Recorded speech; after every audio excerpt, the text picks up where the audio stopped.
Let's face it, taxes suck. Like a lot.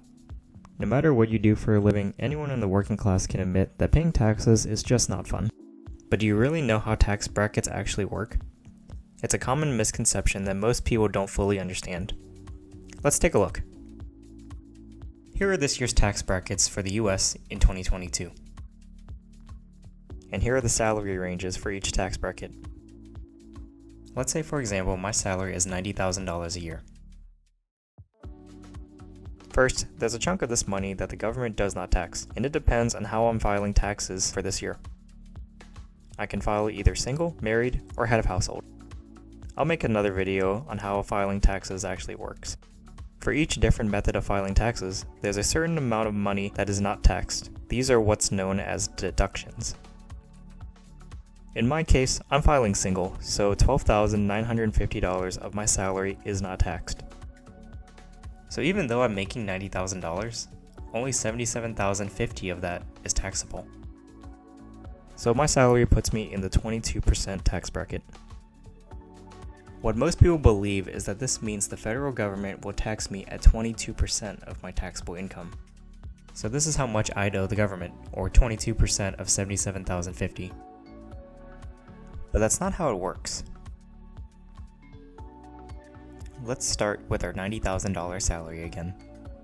After my standard deductions, my taxable income is $77,050, as stated earlier. First off, let's not consider the tax brackets as brackets.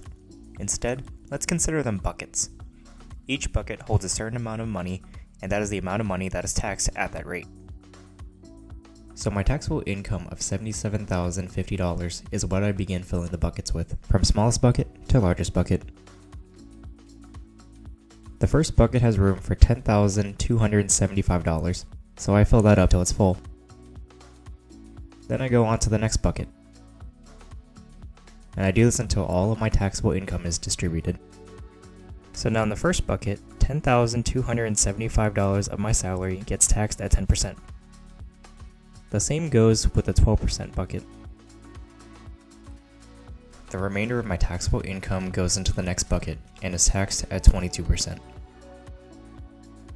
So in total, this is how much income tax I owe the federal government. These are known as marginal tax brackets and are used in most developed countries. So even though my $90,000 salary puts me in the 22% tax bracket, I'm effectively only being taxed 13.96% of my total salary after deductions.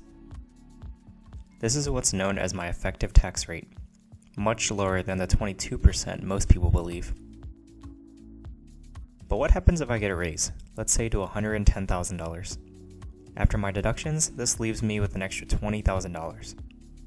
This money just goes into the next available bucket with space, and once it runs out, it goes on to the next bucket.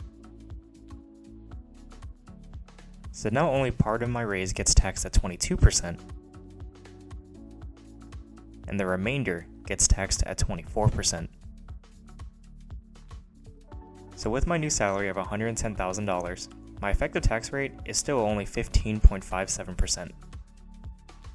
It is important to note that this is just federal income tax. It does not include other taxes such as state income taxes, Social Security, and Medicare. But for federal income taxes, this is the amount that I owe the government. Keep in mind that these tax brackets can change slightly every given year depending on what the federal government is feeling. But it always works this way since we utilize a marginal tax system here in the United States. So overall, even though my $90,000 salary puts me in the 22% tax bracket, I'm only paying a little less than 14% in federal income taxes. So before you charge off and get mad at somebody for high taxes, maybe stop to consider if you truly know what it means to be in a certain tax bracket, because you might be paying a lot less than you think. Thank you for watching, and please consider subscribing.